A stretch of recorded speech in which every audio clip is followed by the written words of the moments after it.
In this video, I'll be showing you step by step how to set stop loss and take profit inside of MetaTrader 5 on laptop, PC, or MacBook. It is super easy to do. So the first thing you need to do is open up your MetaTrader 5 on your computer.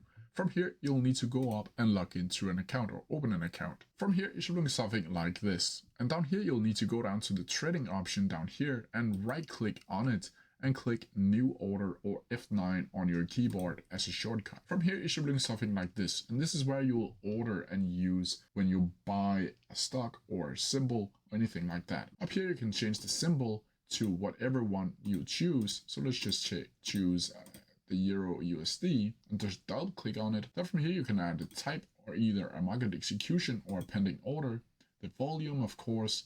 And then from here, you will see stop loss or take profit. And here you can add a stop loss and a take profit. And from here, you can add a comment if you want to do that and click buy by market down here. Then from here, it should be saying something like you have purchased this with a stop loss and take profit. And then you can just click OK. From here, you have done it. If you have any questions about it, please leave them down in the comment section below and I'll try my best to answer them as quickly as possible. See ya!